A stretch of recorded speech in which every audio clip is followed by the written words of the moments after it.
Hello friends, welcome to my channel Sharmi's kitchen and blog. আজ আপনাদের সাথে আমি আরেকটি হেলদি রেসিপি নিয়ে চলে এসেছি। আজ আমি একটি লাউ ঘন্ট তৈরি করব। খুব অল্প তেল দিয়ে গন্ধরাজ লেবুর পাতা দিয়ে লাউ ঘন্টটা তৈরি করব। আমি যেভাবে তৈরি করব আপনারা ঠিক সেইভাবেই তৈরি করবেন, তাতে আপনাদের লাউয়ের যে সবুজ রঙটা সেটাও থেকে যাবে। চলুন আমি আজ কিভাবে গন্ধরাজ লেবুর পাতা দিয়ে লাউ ঘন্ট তৈরি করছে দেখে নেওয়া যাক। নিরামিষ লাউ ঘন্ট তৈরি করবার জন্য আমি একটা গোটা লাউয়ের অর্ধেকটা এরকমভাবে ছোটো ছোটো করে কেটে নিয়েছি। কেটে ভালো করে ধুয়ে জল ঝরিয়ে নিয়েছি। তেলের মধ্যে একটু পাঁচ ফোড়ন দিয়ে দিলাম। ফোড়নটা একটু নাড়াচাড়া করে লাউটা দিয়ে দেবো।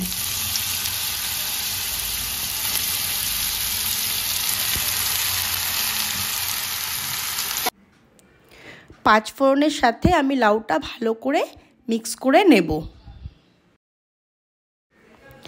এবার পরিমাণ মতো লবণ দিয়ে লবণটাও লাউয়ের সঙ্গে ভালো করে মিশিয়ে নেব।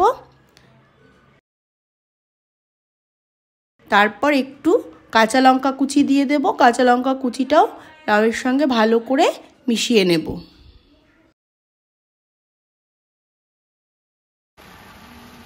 আমি যেই পদ্ধতিতে লাউ ঘন্টটা করছি, এই পদ্ধতিতে করলে লাউয়ের রংটা সবুজই থাকবে। এবার এটা আমি ঢাকা দিয়ে 5-7 মিনিট সেদ্ধ করে নেব।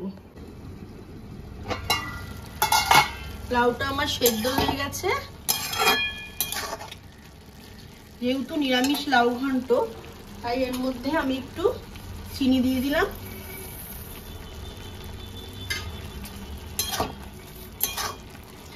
আমার লাউয়ের সবুজ রংটা কিন্তু এখনো আছে, নষ্ট হয়নি। একটু আদা বাটা দিয়ে দিলাম। আদাটা লাউয়ের সঙ্গে ভালো করে মিক্স করে নেব।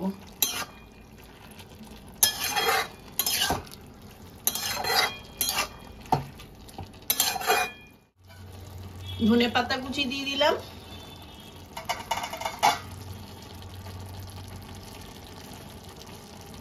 আর ফ্লেভারের জন্য 2টো লেবু পাতা দিয়ে দিলাম।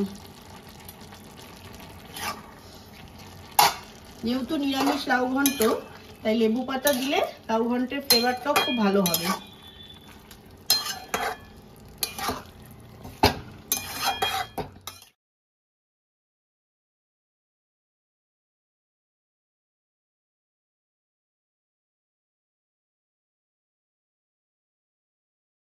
তাহলে ফ্রেন্ডস, আমার এই সবুজ সবুজ লাউ ঘন্ট তৈরি হয়ে গেছে।